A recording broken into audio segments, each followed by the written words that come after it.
본 방송에서 제공하는 투자 정보는 투자 판단에 대한 조언입니다. 방송에서 제공하는 주식의 가치, 가격 상승 및 가격 하락에 대해서는 방송사에서 보장하지 않습니다. 안녕하세요. 오늘장 내일장 최슬기입니다. 상승 마감했던 미국 증시에 이어서 오름세로 거래를 시작했던 우리 양대 시장. 하지만 장 초반의 분위기는 지켜내지 못하는 분위기인데요. 코스피는 그래도 다시 반등에 나서면서 소폭 오름세 보여주고 있습니다만 코스닥은 완전히 하락으로 방향을 굳히면서 지금 900선도 좀 위태로운 모습입니다. 상대적으로 코스피 대형주들이 강세 이어가고 있고 리오프닝 기대감이 이어지면서 화장품 등 리오프닝 관련주는 오늘 흐름 좋습니다. 자, 오늘 옵션 만기일인 만큼 외국인 수급에 눈길이 가는데요. 코스피 현물 또 선물 시장에서 외국인 매수세 보여주고 있는 상황입니다. 자, 하지만 장 끝까지 긴장을 놓칠 수 없죠. 오늘도 오늘장 내일장 함께 하시면서 시장 같이 지켜보시면 좋겠습니다. 자, 유튜브 채널도 마련되어 있습니다. 유튜브에서 서울경제TV 검색하신 후에 실시간 스트리밍 방송으로 함께 하실 수 있는데요. 댓글로 이 방송에 대한 궁금증, 또 이 시장 상황에 대한 질문들 남겨주시면 저희가 같이 고민하도록 하겠습니다. 참고로 본 방송에서 제공해드리는 정보는 투자 판단에 대한 조언일 뿐 해당 주식의 가치와 수익률을 보장하진 않습니다. 또 서울경제TV, 서울경제신문은 당사의 브랜드입니다. 서울경제증권TV와는 무관하다라는 점 꼭 기억해 주시길 바랍니다. 자, 그럼 오늘장 내일장 출발합니다.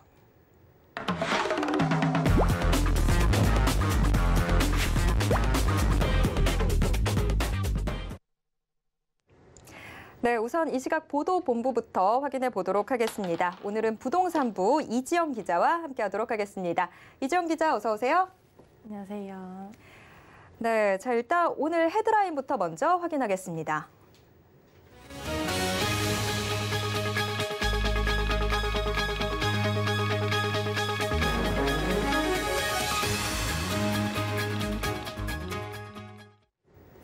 자, 오늘도 또 코로나 이야기 안 할 수가 없겠습니다. 오늘부터 또 이 재택치료 체계가 변경이 됩니다. 확진자가 하루에 10,000명대로 계속 증가하고 있는 상황인데요. 지금 분위기가 굉장히 좀 심각한 상황인 것 같습니다. 자, 좀 달라진 내용부터 짚어봐야 될 것 같은데 이 기자 지금 현재 이 달라진 체계부터 좀 소개해 주시죠. 네, 오늘부터 재택치료 체계는 집중관리군과 일반관리군 이원화로 나뉩니다. 집중관리군은 60세 이상이거나 50세 이상 기저질환자 등 먹는 치료제 투약 대상자 중에 지방자치단체에서 관리가 필요하다고 판단한 사람입니다. 이들은 기존과 같이 매일 모니터링을 통해 건강 체크를 하고 또 재택치료 키트를 제공받습니다. 집중관리군에 속하지 않는 젊고 경증 무증상인 일반관리군은 현재 전체 재택치료자 중에 80%를 차지하는데요. 일반관리군 환자는 재택치료 중 건강에 이상이 생기면 동네 병의원에 전화해서 건강을 체크할 수 있고요. 또 의약품을 처방받게 된다면 동거 가족이나 보건소 등의 도움을 받을 수 있습니다. 만약 혼자 사는 1인 가구라면 비대면 진료로 약 처방을 받으면 보건소에서 약을 받아서 전달해줄 방침입니다. 하지만 보건소와 통화하기가 하늘의 별 따기라고 하는데요. 일반관리군 재택치료자가 증상이 악화될 경우 그대로 방치될 가능성이 있어서 또 우려가 나오고 있습니다. 건강보험심사평가원은 홈페이지에 전화상담 처방 후 재택치료자에게 처방 의약품을 전달하는 코로나19 지정약국 472곳의 명단을 공개하고 있습니다. 네, 이 기자가 상세히 정리해 주셨는데 하지만 너무 자주 지금 바뀌고 있어서 좀 혼란스럽다 이런 생각이 드는데 좀 그런 분위기 좀 전해 주시죠. 네, 정부는 GPS를 활용한 자가격리 앱 적용을 지난 7일 폐지한다고 했다가 다시 9일 폐지한다고 말을 바꾼 바 있습니다. 또 확진자 격리 기간도 지난달 24일에 백신 접종력에 따라서 7일 또는 9일로 이렇게 두 가지로 나눈다고 말을 했었는데요. 또다시 접종력에 관계없이 7일로 통합한다고 말을 바꿨습니다. 문제는 관련 지침의 내용도 많은데 갑자기 변경되는 일이 많다 보니 각 지침을 제대로 파악하려면 공부를 해야 한다는 이야기까지 나오고 있습니다. 시민들은 최신 업데이트된 내용을 확인하려면 어느 곳에 들어가서 봐야 하는지조차 혼란스러워하고 있습니다. 상황이 이렇다 보니 시민들이 직접 나서서 온라인 커뮤니티에 정보를 공유하고 있는 상황도 나왔습니다. 재택치료에 대비한 상비약과 물품 등에 관한 질문에는 재택치료 경험자들이 꼭 필요한 준비물 외에도 있으면 좋은 물품들을 추천하는 등의 댓글들이 달리고 있습니다. 네, 다시 좀 우리가 진정이 되는 듯 하다가 결국엔 다시 코로나 초기랑 다를 게 뭐가 있나 이런 생각이 또 드는 분위기네요. 자, 다음 소식으로 넘어가 보도록 하겠습니다. 면세점 구매 한도가 43년 만에 폐지된다라는 이야기가 나왔어요. 네, 맞습니다. 정부는 지금까지 5,000달러로 제한돼 있던 면세점 구매 한도를 다음 달 중으로 폐지합니다. 당초 내국인 면세점 구매 한도는 1979년 해외 제품에 대한 소비 억제 등을 위해 도입된 제도인데요. 국민들의 소득 증가와 물가 상승 등을 고려해서 제도 도입 당시에는 구매 한도가 500달러에서 2019년도에는 5,000달러까지 올랐습니다.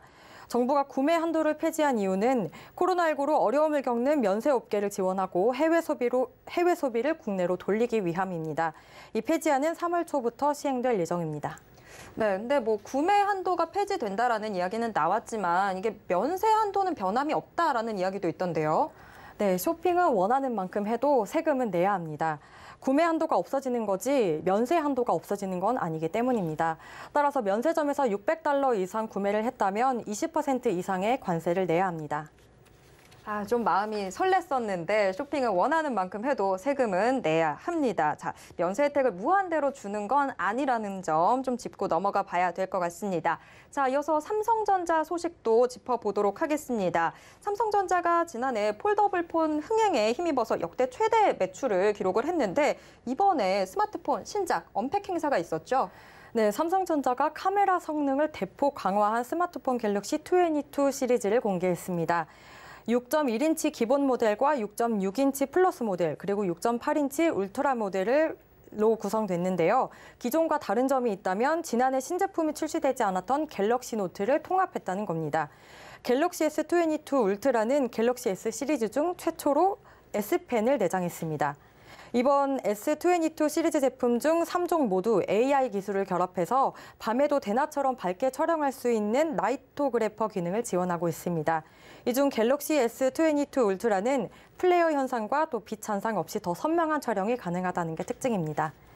이 외에도 자동으로 촬영 범위를 조절해주는 자동 프레이밍, 촬영과 편집을 하나의 앱에서 할 수 있는 엑스퍼트로 등 카메라 특화 기능을 강화했습니다. 네, 카메라에 상당히 힘을 많이 준 게 이번 신작의 특징인 것 같아요. 그런데 정말 스마트폰 없이는 살 수 없는 세상이 됐는데 이렇게 또 기술에 힘을 줬다 보니까 가격이 좀 걱정이 되거든요. 가격은 어떻게 책정됐나요? 네, 삼성전자는 이번 신작을 전작 수준으로 동결했습니다. 성능이 개선됐다는 점을 고려한다면 오히려 가격이 인하됐다 이런 말도 나오고 있는데요.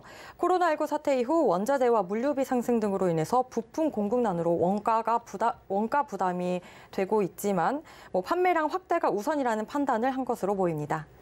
또 저장 용량 256기가 기준으로 갤럭시 S22 가격은 99만 9천 원, 플러스는 119만 9천 원, 울트라는 145만 2천 원입니다. 삼성전자는 지난해 갤럭시 원 22 일반 모델 가격을 갤럭시 S 시리즈 중 처음으로 100만 원대 이하로 낮춘 바 있습니다. 갤럭시 S22 시리즈는 이달 25일 전 세계 시장에 순차적으로 출시될 예정입니다. 이에 앞서 국내에선 오는 14일부터 21일까지 사전 판매를 진행합니다. 네, 자 지금까지 이지영 기자와 함께했습니다. 기자님 오늘 말씀 고맙습니다. 네, 이어서 이 시각 시황 브리핑 해드리고 또 오늘 포털 검색어 상위 종목과 서울경제TV 특징주를 소개해드리는 이 시각 시황 브리핑 시간입니다. 김혜영 캐스터가 전해드립니다. 안녕하십니까. 캐스터 김혜연입니다. 전일 미증시는 CPI 지수 발표를 앞두고 3대 지수가 모두 상승 마감을 했습니다. 어제 연준의 총재가 3월에 0.5% 금리 인상을 단행할 만한 신호가 없다라면서 시장 달래기에 나서는 모습이었는데요.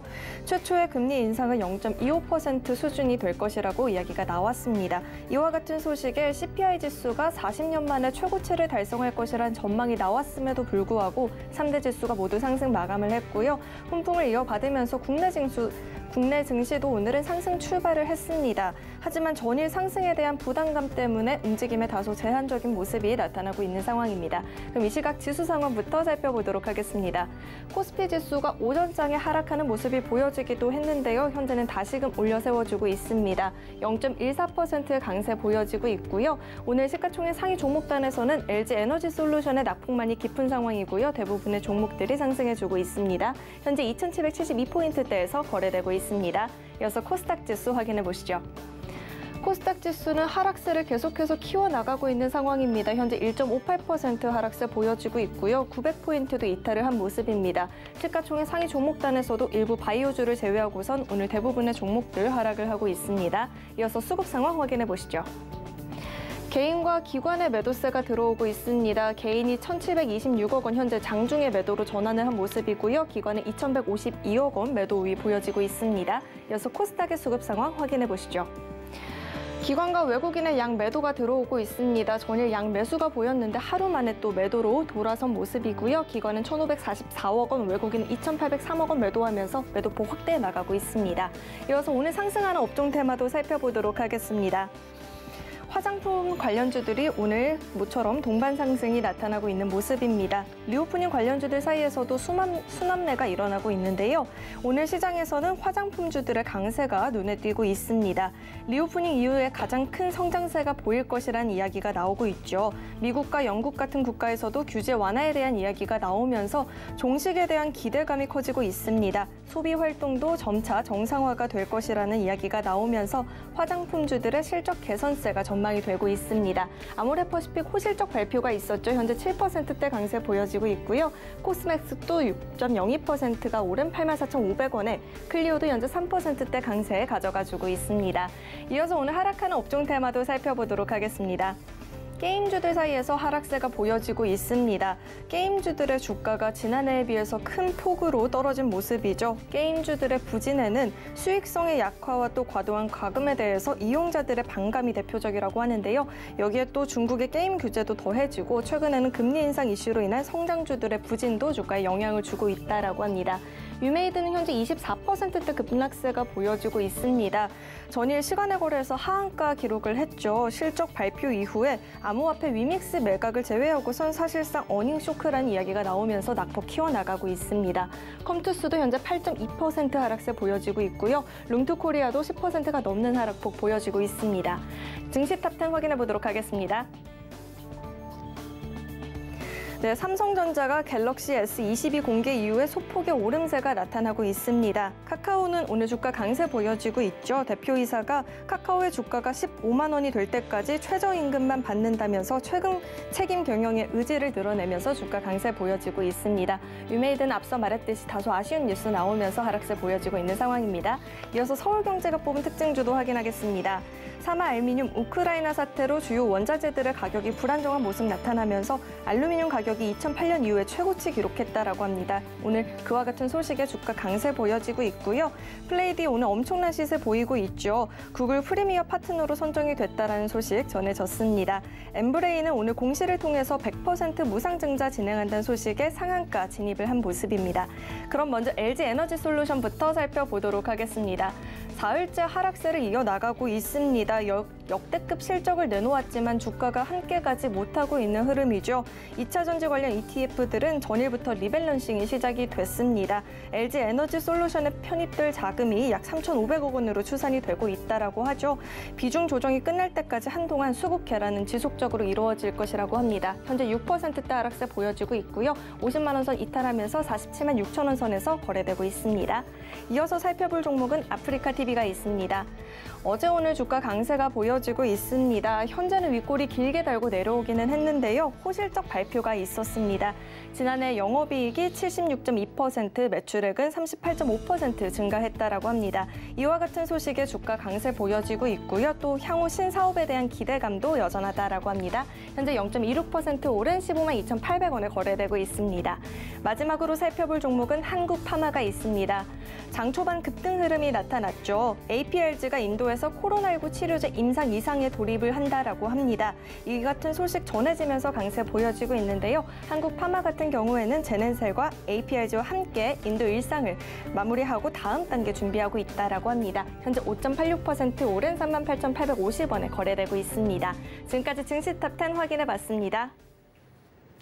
네, 시장 분위기 짚고 넘어왔습니다. 화장품주 등 리오프닝 관련주는 강세 흐름 보여주고 있는데 게임주가 오늘 부진하네요. 코스닥에서 위메이드가 24%대 하락하면서 코스닥 시장 전반을 같이 좀 끌어내리고 있는 상황입니다.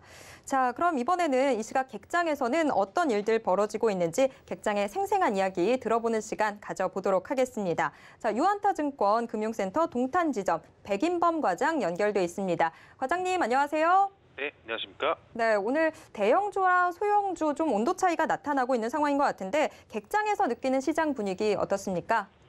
네, 마찬가지로 편차가 좀 큰 모습입니다. 일단 외국인 같은 경우 오늘 코스피 시장에서 유일하게 수급 주체 가운데 매수세를 좀 이어주면서 코스피 시장은 그래도 소폭 상승세로 좀 유지를 하고 있는 모습이 가장 좀 특징적이다라고 보시면 좋을 것 같고요.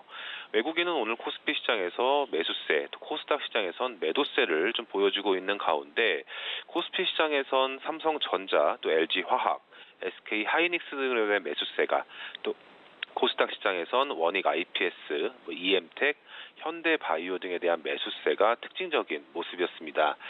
기관은 오늘 양시장 모두 좀 선물까지 매도세를 보여주고 있는 가운데 이제 코스피 시장에선 아모레퍼시픽, 또 페노션, 카카오페이 등에 대한 매수세가 또 코스닥 시장에선 테스나, 주성엔지니어링, 인터파크 등에 대한 매수세가 특징적인 모습이었다 볼 수 있겠습니다. 네, 시장 분위기 좀 전에 들었습니다. 자, 그렇다면 오늘 시장 좀 한마디로 어떻게 요약해 볼 수 있을까요? 네, 오늘장 한마디 위메이드 여파로 인한 투심 위축으로 좀 정해봤습니다. 앞서도 방금 말씀해 주셨다시피 저 위메이드 지금 20%가 넘는 좀 급락세를 보여주는 상황인데 오늘 시장에서도 이런 위메이드 여파로 인한 투심 위축 등이 좀 시장의 하락 압력을 좀 불러일으키고 있는 모습이지 않을까라고 보여주고 있는 상황입니다. 오늘 시장 같은 경우 전일 미국 증시 강세 영향 등의 장 초반에는 좀 상승 출발했던 모습이었지만 이 추세를 이어가지 못하고 좀 약세 전환하고 있는 모습이다라고 보시면 좋을 것 같은데 우선 내일이죠. 미국 소비자 물가 발표를 앞두고 좀 관망 심리가 우세한 가운데 이러한 위메이드 관련 여파 등은 투자 심리를 건들면서 다소 불안한 좀 등락 과정을 보이고 있는 상황이다라고 보시면 좋겠습니다. 일단 위메이드 관련 실망감 아무래도 게임업 중의 급락이라던가 이 성장주 컨셉의 종목들의 약세로 이제 코스닥 시장의 낙폭을 확대시키는 모습이 좀 가장 크게 시장에 좀 영향을 주고 있는 모습이다라는 점 다시 한번 보시면 좋을 것 같고요. 위메이드 관련 이슈는 워낙 많이 들어보셨겠지만 이제 실망감을 불러일으킨 요인만 간략히 정리를 해보자면 위메이드 전일 역대급 실적을 발표를 했지만 이 암호화폐 위믹스의 일시적인 유동화 매출이라는 평가로 급락한 모습입니다. 어찌 보면 본업보다는 이 암호화폐를 일부 매각해서 얻은 자본 차익이라는 점과 또 위믹스 유동화에 따른 이 투자자들의 반응이 좀 매우 부정적인 상황에서 위메이드는 위믹스의 유동화는 잠시 중단한 상태인 점, 또 위믹스 생태계 보존이라든가 활성화를 위한 다양한 조치를 향후 취할 것이다라고 발표하면서 좀 투자자들을 달래려고 하는 모습이긴 하지만 여전히 부정적인 모습은 오늘 위메이드를 비롯한 게임 업종의 급락세로 나타나고 있는 모습이다라고 보시면 좋을 것 같고요. 일단 오늘의 급락세가 좀 새로운 저가 매수의 기회가 될지 아니면 그간 기대감이 좀 실망감으로 변하는 새로운 시작점일지 여부는 좀 판단하기가 어렵겠지만 오늘 시장의 반응은 이 가상화폐를 활용한 플랫폼 사업 자체에 대한 의구심과 좀 실망감이 유입되는 모습이다라고 보시면 좋겠습니다. 일단 위메이드와 이러한 사업 전략이 유사한 컴투스 역시도 이러한 투자 심리 냉각에 따른 주가 하락 여파를 그대로 받고 있는 모습이다 보시면 좋을 것 같고 그러한 요인 등의 오늘 위메이드, 위메이드 맥스, 컴투스 홀딩스, 컴투스 등의 급락세가 시장을 좀 코스닥 시장 특히나 코스닥 시장을 하락시키는 주 요인으로 작용하면서 시장을 다시 한번 어렵게 만드는 상황이다라고 정리해 볼 수가 있겠습니다. 간밤에 미국 국채 금리, 이 국채 수익률 상승세가 좀 진정이 되면서 국내 시장 성장주들도 좀 기대가 됐던 상황인데 위메이드 악재가 지금 코스닥 시장 전반을 끌어내리고 있는 상황입니다. 자, 지금까지 유한타증권 금융센터 동탄지점 백인범 과장과 이야기 나눴습니다. 과장님, 오늘 말씀 고맙습니다. 네, 감사합니다. 네, 이어서 오늘장 점검해보는 시간 가져보겠습니다. 와이즈 경제연구소 차영주 소장 연결돼 있습니다. 소장님, 안녕하세요. 예, 안녕하십니까. 차영주입니다. 네, 자, 부진하던 미국 증시가 2거래일 연속해서 좀 오름세를 보여줬습니다. 특히나 낙폭이 좀 컸었던 빅테크주들이 반등에 나서는 모습이 특징적이었는데요. 다만 이 국채금리 이슈 여전히 또 있고 오늘 밤 발표될 미국 CPI 지수에 모두의 눈이 쏠려 있는 상황인데요. 자, 미국 증시 흐름 한번 짚어주시죠. 예, 최근에 미국 증시가 변동성을 보였었던 중요한 이유 중에 하나가 금리 인상에 대한 어떤 그 속도라든지 강도에 대한 불안감들이 있었던 것들이 사실입니다. 하지만 금일 새벽에 끝난 미국 증시 같은 경우는 연준에서 처음으로 50bp 이상 금리를 올릴 수 있다라고 발언하신 분이 그것은 원론적인 얘기고 25bp 정도가 적당하다라고 발언을 수정함으로써 시장이 다소 안도의 랠리를 펼치는 그러한 모습들이 확인이 됐다라고 말씀드릴 수가 있겠습니다. 물론 오늘 이제 CPI 발표에 따라서 강도가 좀 달라지긴 하겠습니다만 글쎄요 일단은 이런 것들이 어느 정도 잘 나올 것으로 현재 지금 예상을 하고 있는 상황이기 때문에 완전히 어떤 시장의 예상치를 극적으로 뛰어넘는 숫자가 나오지 않는 한 금리 인상 속도가 가팔라질 가능성은 어느 정도 잦아들었다라고 좀 말씀드릴 수가 있겠습니다. 물론 이제 오늘 밤에 뉴욕 증시가 다시 관시권에 들어온 건 사실입니다만 전반적인 기조는 이제는 금리 인상에 대한 것들을 적응하는 시간을 가졌기 때문에 앞으로 변동성 확대는 다소 줄어들지 않을까 그렇게 좀 말씀드릴 수가 있겠습니다. 네, 확실히 지금 소비자 물가 지수에 모두의 눈이 쏠려 있는 것 같습니다. 워낙에 지금 높게 예상치 잡히고 있어서 예상치에 부합하더라도 시장에는 부담스럽다라는 이야기들 나오고 있는 상황인데 같이 좀 지켜봐야 될 것 같습니다. 자, 그런데 최근 게임 관련주들 주가 흐름이 좀 좋지가 않습니다. 오늘도 지금 게임주들 굉장히 부담스러운 모습 보여주고 있는데요. 주요 기업들이 호실적을 발표하고 또 이 쏟아지는 글로벌 게임 업계의 인수합병 소식에도 이 카카오 게임즈, 또 넷마블, 위메이드, 크래프톤 등 이 대표 기업들의 주가가 약세 보여주고 있는 상황인데요. 그런데 게임주들 확실히 지금 굉장히 호재성 재료들도 많지 않겠습니까? P2E, 암호화폐, 다양한 성장 동력 갖추고 있는 상황인데 이렇게 변동폭이 커지는 배경 좀 뭐라고 보십니까? 일단 게임주들의 본질 가치가 변했다라고 보기는 어렵습니다. 그런데 작년 가을서부터 게임주들에 대해서 본질 가치 이외의 가치를 투자자들이 부여를 했었죠. 즉 메타버스와 NFT에 대한 기대감이 기존의 이제 게임주들의 인식을 바꿔오는 게 사실입니다.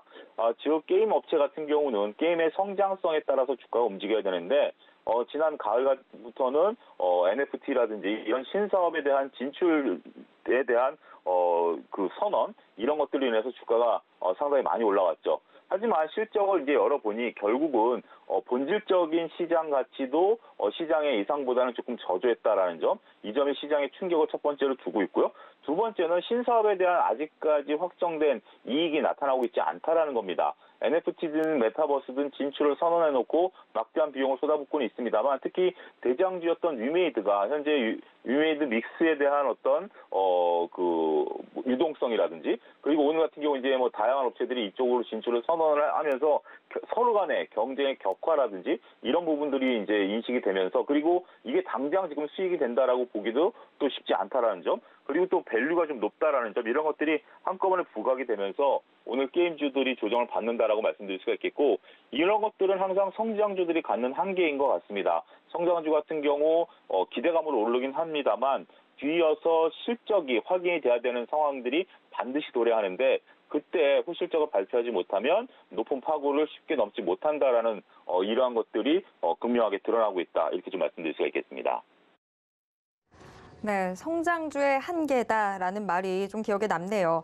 자, 현지 시간으로 10일 MSCI 지수 정기 변경 발표를 또 앞두고 있습니다. 앞서서 발표됐던 분기 리뷰에서는 메리츠 금융지주와 메리츠 화재가 또 새롭게 편입이 되고 신풍제약과 더 좋은 비주온이 편출될 것이다. 이런 예상들 나오고 있는데요.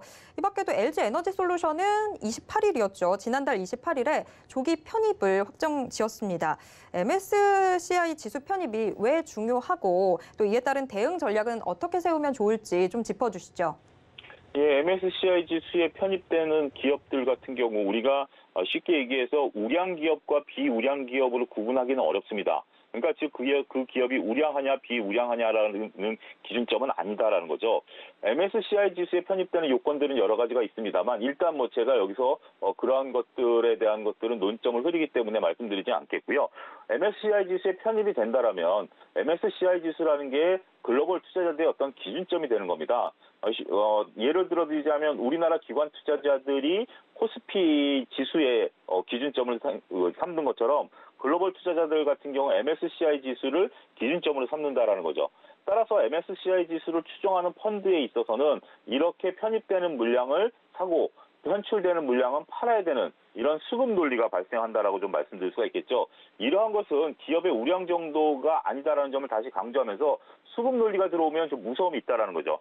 즉 퇴출되는 기업은 무조건 팔아야 되고 들어오는 기업은 무조건 사야 되기 때문에 단기적인 수급이 쏠림 현상들이 나타날 가능성이 있다라는 겁니다. 이러한 것들이 증시에 있어서 변동성을 확대시킨다라는 측면에 있어서 MSCI 지수의 정기 리밸런싱이 투자자 여러분들에 있어서는 특히 해당 보유 종목을 갖고 계신 투자자 입장에서는 매우 중요한 역할을 하고 있다. 이렇게 설명을 드릴 수가 있겠습니다. 네, MSCI 지수 편입 일단 뭐 글로벌 투자자들한테 기준점을 세워준다라는 측면에서 글로벌 자금 유입을 기대해 볼 수 있겠다. 이렇게 그 중요성을 좀 정리해 볼 수 있을 것 같은데 자. 그러면 우리가 LG에너지솔루션 이야기를 안 할 수 없겠죠. LG에너지솔루션이 또 다음 달 11일에는 코스피 200 지수 편입을 앞두고 있습니다. 증권가에서는 이에 따라서 좀 주가 변동성이 커지면서 단기간 조정이 올 수도 있겠다라고 이야기 내놓고 있는데요. LG에너지솔루션 코스피 200 지수 편입에 따라서 이 증시 영향 좀 어떻게 전망하고 계신지 또 투자 전략 어떻게 세우면 좋을지 좀 말씀해 주시죠. 예, 뭐 LG에너지솔루션도 마찬가지입니다. LG에너지솔루션이 뭐 나쁜 회사냐 좋은 회사냐 가치가 어떠냐 지금은 이것을 따질 때는 아니다라고 보여집니다. 지금 같은 경우는 수급 논리가 역시 작용한다라고 봐야 되겠죠. 외국인들이 공모받은 물량이 아직 700여만 주가 즉시 매도 가능한 상황이고요. 또 한편으로서는 3월 11일에 코스피 200에 포함될 때까지 약 2조 정도의 펀드 자금이 또 유입될 것으로 시장은 바라보고 있습니다. 결국 매수와 매도가 기업의 가치가 아니라 시장 상황에 따라서 수급 논리로 이것도 접근을 해야 된다라고 말씀드릴 수가 있겠죠. 문제는 3월 11일 이후입니다. 그러니까 3월 10일까지는 오르락 내리락 하는 모습들이 수급에 따라서 변동성을 가질 텐데 3월 11일 이후부터는 수급이 사라집니다. 어떤 수급이냐면 매수세가 사라지는 거죠. 그러니까 기관들 같은 경우 LG엔솔의 가치를 보고 그때부터는 투자를 할 수 있습니다만 지금 3월 11일 이전에 들어왔던 지수에 편입되는 이런 것들 때문에 매수하는 자금은 더 이상 들어오지 않는다라는 거죠. 또한 코스피 200에 편입이 되면 공매도가 가능해집니다. 또 혹자들은 지금 현재 LG엔솔의 밸류가 200이 넘는다라는 것 때문에 뭐 공매도 가능성도 뭐 얘기를 하시는 분들도 있는데요. 즉 사자가 사라지고 팔자가 늘어날 가능성이 3월 11일을 기준점으로 챙길 가능성이 있다라는 거죠. 따라서 LG엔솔을 투자하는 데 있어서는 이러한 점도 꼼꼼히 살펴야 되지 않을까 말씀드릴 수가 있겠습니다. 네, LG에너지솔루션 이제 3월 11일 이후에 코스피 200 지수 편입되고 나면 좀 수급 공백과 공매도 가능성도 유의해야 될 것 같다라고 이야기해 주셨습니다. 자, 여기까지 이야기 나누도록 하겠습니다. 지금까지 와이즈 경제연구소 차영주 소장이었습니다. 소장님 오늘 말씀 고맙습니다. 예, 감사합니다. 네, 이어서 바로 이 시각 수급, 이 시장 상황 좀 더 깊게 확인해 보도록 하겠습니다. 샘플러스 박원재 전문위원 지금 연결되어 있는데요. 위원님 나와 계신가요? 네, 안녕하세요. 박원재입니다. 네, 자, 이 시각 시장 흐름 좀 전해주시죠. 네, 1월 달에 급락 이후에 바닥을 잡아놓고 그 이후에 지지부진한 모습이죠. 중요한 거는 바닥이 잡혔다는 이 사실을 중시하면 될 것 같고요. 1월 달에 갑자기 급락을 맞았던 이유는 다들 아시다시피 연준이 갑자기 태도를 바꿨기 때문이죠. 긴축에 대한 이야기를 생각보다 좀 강하게 이야기를 했다. 금리 인상까지는 시장에서 준비하고 있었는데 양적 긴축까지 이야기하면서 여기서부터 무한 상상이 들어갑니다. 예, 금리 인상 횟수가 그러면서 점점 늘어나죠. 컨센 자체가 처음에는 3, 4회에서 그 다음에 극단적으로 매 회의 때마다 인상한다는 8회 인상설까지 나왔습니다. 시장은 항상 이렇게 쏠림을 갖습니다. 투자자는 이런 쏠림에 흔들릴 필요 없이 객관적인 데이터에 의해서 움직이면 되는데 지금 시장은 이러한 거를 녹여서 반영하고 있습니다. 그런데 중요한 거는 이제 불확실성이 끝나지 않았다는 거죠. 연준의 정책이 아직 명확하지가 않아요. 데이터 디펜던스에 의해서 정책을 집행하겠다는 이야기를 하니까 이 얘기는 앞으로 물가를 구성하는 모든 지표가 나올 때마다 이걸 보고 판단하겠다 이런 이야기죠. 그렇다면 오늘 저녁에 발표되는 CPI가 발표되고 이거에 대해서 해석하는 거에 따라서 연준의 정책이 또 달라진다. 시장의 지금 컨센은 7.3%예요. 엄청 높은 금리죠. 이거는 작년까지는 무조건 일시적이다 그랬는데 일시적이지 않을 수 있다라는 게 지금 시장에 반영 중이고요. 그런데 이미 1월 달에 이 과학의 심리가 반영된 거는 반영이 돼 있다 이렇게 봐야 돼요. 오늘 머스크가 이제 발표된 게 있죠. 아마 물류대란은 8월이면 종식이 될 거다. 이런 이야기를 했어요. 아무래도 해상 물류의 강자이고 물류를 현장에서 바라보는 사람의 발언이기 때문에 나름대로 신뢰가 있다 이렇게 봐야 되고요. 만약에 이제 공급난이나 이제 엔데믹 시대로 좀 전부 대비하고 있는데 코로나의 확장 속도는 무섭지만 신명률이 떨어진다는 거는 우리는 이제 일상으로 돌아갈 준비를 하고 있다고 보는 거죠. 그러면 그동안 우리를 괴롭혔던 공급 쪽의 문제, 공급망의 문제 이게 회복될 수 있다는 기대감을 심어주게 될 거고요. 공급망이 회복된다면 지금 벌어지고 있는 물가 상승의 압박이 되고 있는 코스트 푸시 요인, 원자 재발, 유가나 비철금속 이런 것들이 모두 산업의 원자재인데 에너지원이고 이것이 급등하다 보니까 이제 기업들은 원가 부담을 엄청 안고 지금 생산 활동을 하게 되죠. 지금 미국에서도 바라보고 있지만 실적 시즌이 진행되고 있어요. 실적이 안 나오는 것들은 가차없이 폭락이 나옵니다. 미국에서도 빵에서 이제 분류가 되죠.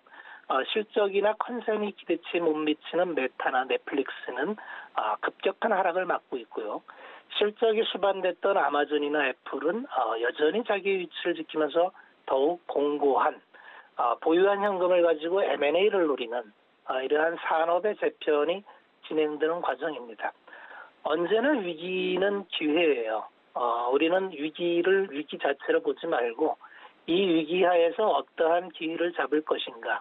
그럼 우리가 바라볼 수 있는 기회라고 하는 것은 만약에 지금 시장이 반영하고 있는 모든 최악의 가정들이 풀린다면 그 얘기는 공급망이 회복되고 물리난이 회복되고 그러면 에너지의 피크아웃이 되고 인플레가 피크아웃되고 금리가 피크아웃 된다면 어떻게 될까?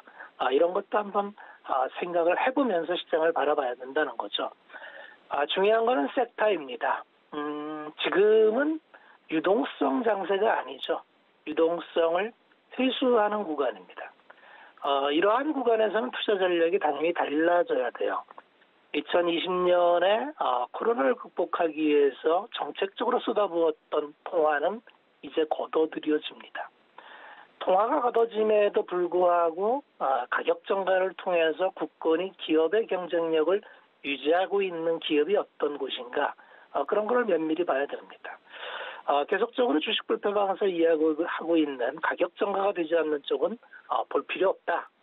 그런 게 이제 국내 시장에서도 나타나고 있죠. 오늘 시장에서 극명하게 나타나고 있는 게 시장을 한번 살펴보도록 하겠습니다. 거래소 보면은 반도체가 삼성전자와 하이닉스는 이미 고점 쪽으로 향하고 있어요. 오늘 장중에 키옥시아와 웨스턴 디지털의 사고가 있었죠. 낸드 쪽에서 오염이 발생되면서 생산 차질을 빚는다. 사실 키옥시아와 웨스턴 디지털이 점유하고 있는 낸드 포션이 작지가 않습니다. 세계 시장의 한 7% 수준인데 한 개 1%를 가지고도 가격 변동성이 굉장히 크다는 걸 생각한다면 지금 반도체의 겨울을 얘기하기에는 지금 수급이 굉장히 타이트합니다. 더군다나 자동차 반도체 칩은 여전히 구하기가 어려워요. 자동차 부분이 지금 실적이 안 나오는 것도 그 때문이죠. 그렇게 본다면은 메모리 반도체의 가격은 생각보다 강할 수 있겠다. 그래서 삼성전자와 하이닉스가 자리를 잡아준다면 그 아랫단에 있는 소부장이 나쁠 리가 없는데 최근에 코스닥은 수급 이슈로 인해서 철저히 배제되는 느낌입니다. 외국인 투자자들이 매도 물량이 너무 쏟아져요.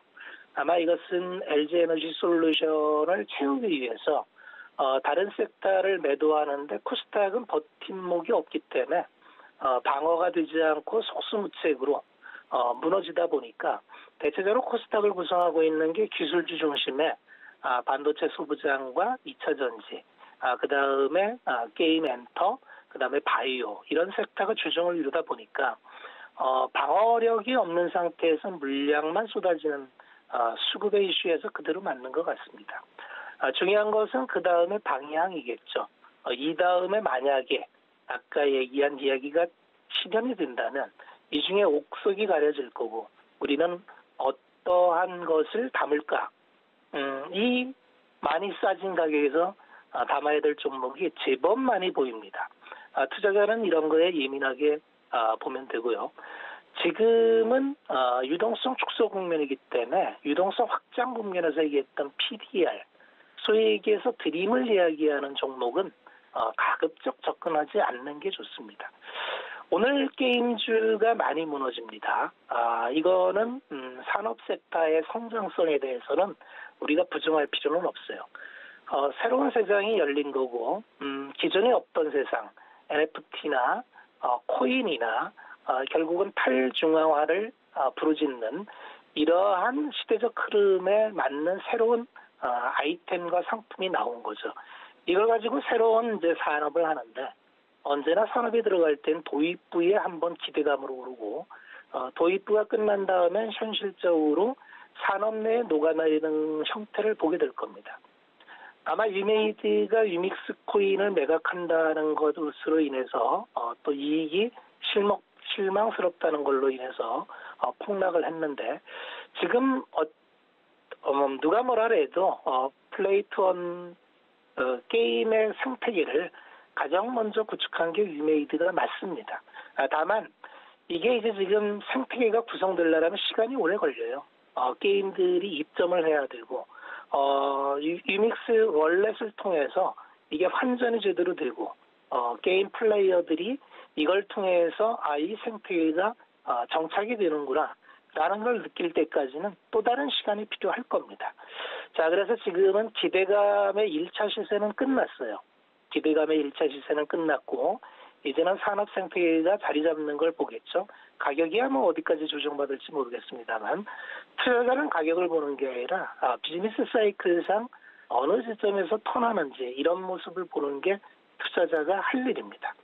그렇게 본다면은 지금부터 여유를 가지고 하루 이틀 이렇게 볼 게 아니니까 여유를 가지고 생태계를 추적해 보는데 아마 몇 분기가 걸릴 겁니다. 그런 형태로 보게 되고 지금은 일단은 실적이 나오는 가격 전개가 가능한 반도체나 경기민감, 금리 인상 수혜주, 금융주가 되겠죠. 이런 섹터에서 놀면 됩니다. 음식료 같은 경우가 가격 전개가 되니까 그래서 탄력이 좋죠. 소주값 인상을 통해서 주정 관련주, 주류 관련주가 시세가 탄력이 나오듯이 투자자는 그 시대에 맞는 종목을 포트폴리오에 넣고 끌고 가면 됩니다. 시장이 많이 어렵습니다만 너무 어렵다는 쪽에만 포커싱을 맞추지 말고 이제 시장은 또 다른 국면으로 진행이 될 겁니다. 또 다른 국면으로 진행이 될 때 이중수혜 받지 않도록 나의 포트를 좀 가다받는 시간으로 삼으면 어떨까 이렇게 말씀을 드리면서 오늘은 정리하겠습니다. 네, 시장 지금 좀 변화하는 이 변곡점에 들어서 있는 상황인데 이럴 때일수록 매매 전략 탄탄하게 잡아가셔야 되겠죠. 자, 매매 전략 탄탄하게 잡아가고 싶으신 분들 박원재 위원님의 노란톡 열려 있습니다. 문자 샵 0082번으로 박원재 이름 석자 적어서 보내주시면 저희가 박원재 위원님의 노란톡 오픈 채팅방 입장 도와드리도록 하겠습니다. 자, 박원재 위원님과는 여기서 인사 나누도록 하겠습니다. 위원님 오늘 말씀 고맙습니다. 네, 고맙습니다. 네, 지금까지 박원재 전문위원이었습니다. 저는 잠시 후에 돌아오도록 하겠습니다.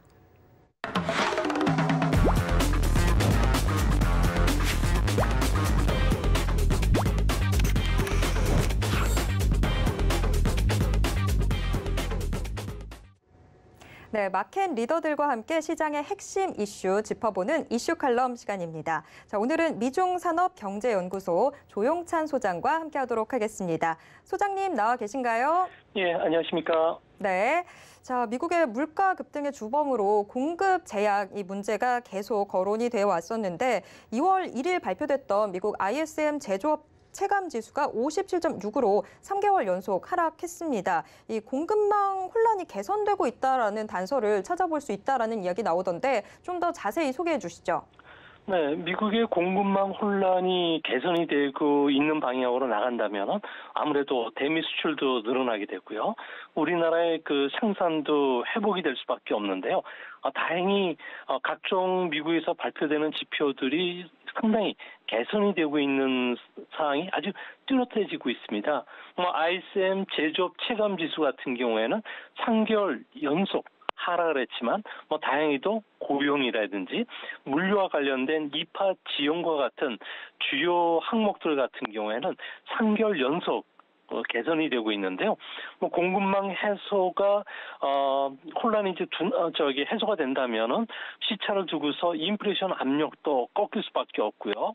이뿐만 아니라 뉴욕 연방은행의 글로벌 서프라이 체인 프레셔 인덱스 같은 경우에도 2개월 연속을 하락을 했습니다. 결론적으로 말씀드리면은 미국의 인플레이션 압력은 이제 곧 꺾일 것이라는 것을 보여주고요. 하반기에는 피부로 물가 하락을 체감할 수 있다는 겁니다.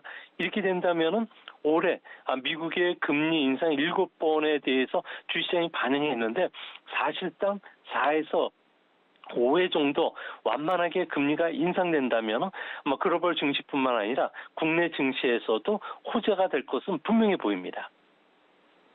네, 금리 인상 이게 제일 지금 큰 화두인데 그래도 일단은 좀 긍정적인 이야기 해주셔서 좀 기대가 됩니다. 자, 그렇다면 2월 미국 증시 반등까지도 좀 기대를 해볼 수 있을까요? 네, 분명한 것은 미국 증시는 1월과 같은 패닉 셀링은 앞으로 없다는 겁니다. 증시를 낙관하는 근거는 미국의 S&P 500의 미래 PER 같은 경우에는 20배 수준으로 떨어졌는데요. 60개월 이동평균과의 이격이 1표준편차 범위 내로 들어왔다는 겁니다. 이는 아주 정상화된 주가 수준인 것을 보여주고 있다는 거고요. 특히 또 외부 환경도 상당히 좋은데요. 미국 같은 경우에는 증시가 1월에 투자 성과가 마이너스를 기록하면은 나머지 11개월 동안 평균 주가 상승률이 13%나 높았다는 점. 그리고 개인 투자가들의 투자 전망은 향후 증시에 대해서 비관론자들이 53%, 강세론자들이 23%로 2배나 압도하고 있는데요. 이는 막상 그 주식시장에서는 긍정적인 서프라이즈를 일으킬 수 있는 상황이 된다는 겁니다. 세 번째로는 첫 금리 인상과 S&P 500 지수의 움직임을 보면은 첫 번째 금리 인상을 했을 경우에는 불확실성 해소로 주가가 모두 급등했다는 점이고요. 네 번째로는 1월 말부터 연기금의 자산 배분뿐만 아니라 하이텍 기업을 중심으로 자사주 매수가 진행되고 있다는 점에서 이제는 1월과 같은 큰 폭의 주가 하락은 찾아오지는 않을 것으로 보여집니다. 네, 1월이 정말 힘든 시기였었는데 그래도 1월 같은 상황은 없겠다라는 말 들으니까 기분 좋습니다. 그런데 이 금리 인상에서 가장 크게 타격을 받게 되는 게 기술주이다 보니까 기술주 안 짚어볼 수가 없을 것 같은데요. 소장님, 그러면 기술주 전망도 좀 긍정적으로 보시는 겁니까? 네, 저는 긍정적으로 보는데요. 지난 1월 달에 기술주가 크게 하락한 것은 2014년 이후부터 기술주들 같은 경우는 5배나 상승을 했습니다. 그러다 보니까 장기금리 상승을 계기로 해서 밸류에이션에 대한 경계감이 커졌던 게 근본적인 원인인데요. 하지만 최근 주가 하락으로 인해서 기술주들의 펀더멘털은 아주 매우 양호한 상황입니다.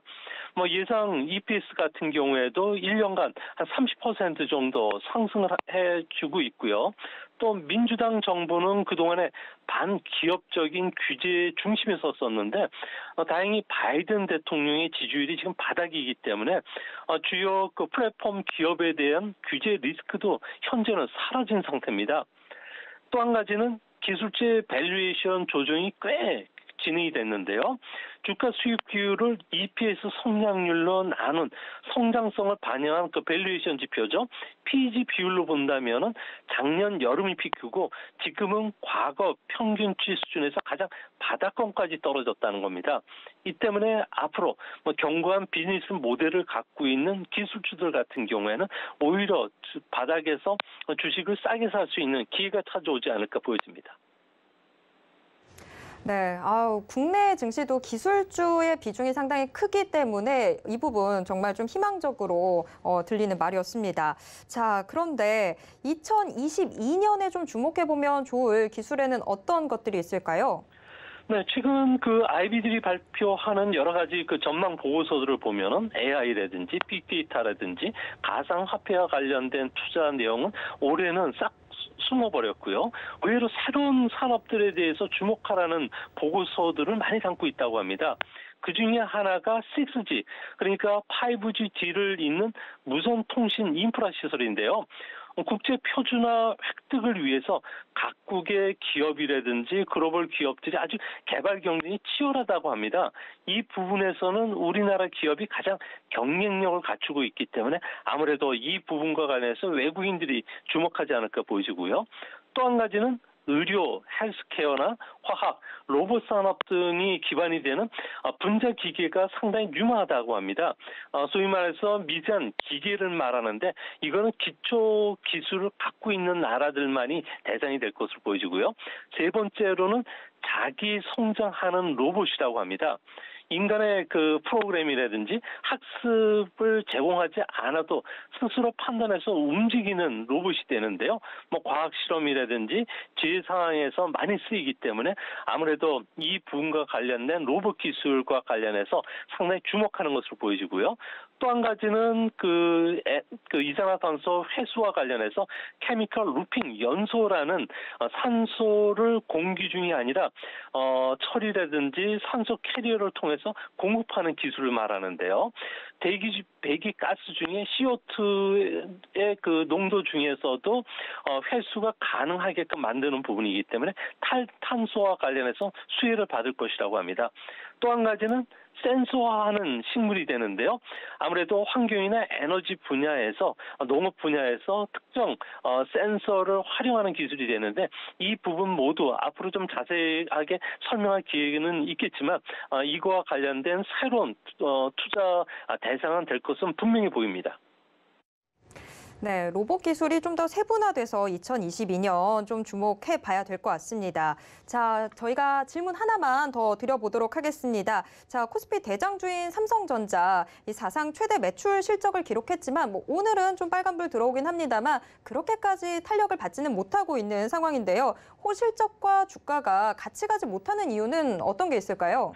아무래도 1월 달에 디램 가격이 하락을 했는데요. 디램 가격이 하락한 것은 아무래도 글로벌 제조업 PMI가 작년 8월에 피크를 치고서 지금 둔화되고 있기 때문에 그렇습니다. 글로벌 제조업 PMI 같은 경우에도 지난 2018년도에도 이와 같은 현상이 일어났는데요. 고점을 기록한 뒤에 2019년에 49까지 떨어지는 과정에서 반도체 가격이 급락한 적이 있었습니다. 이 때문에 반도체 가격 급락을 우려해서 필라델피아 반도체 지수가 최근 들어서 변동성이 상당히 커지는데요. 다만 이전과 지금은 다른 점은 자동차라든지 중국이라는 특수들이 계속 일어나고 있기 때문에 제조업 전체 그 경기 침체가 찾아오지 않는다는 점에서 앞으로 전 세계적으로도 계속 반도체와 관련된 수요들이 있다는 점에서 지난 2018년도와 같은 주가 급락은 전혀 없을 거라는 점은 명확해 보입니다. 네, 오늘 말씀 여기까지 듣겠습니다. 오늘 말씀 고맙습니다. 예, 감사합니다. 네, 지금까지 미중산업경제연구소 조용찬 소장이었습니다. 참고로 본 방송에서 제공해드리는 정보는 투자 판단에 대한 조언일 뿐 해당 주식의 가치와 수익률을 보장하진 않습니다. 또 서울경제TV, 서울경제신문은 당사의 브랜드입니다. 서울경제증권TV와는 무관하다라는 점 꼭 기억해 주시길 바랍니다. 자, 오늘장, 내일장은 이쯤에서 정리해 봐야 될 것 같습니다. 저는 잠시 후 마감 임박 60분의 승부로 돌아오겠습니다.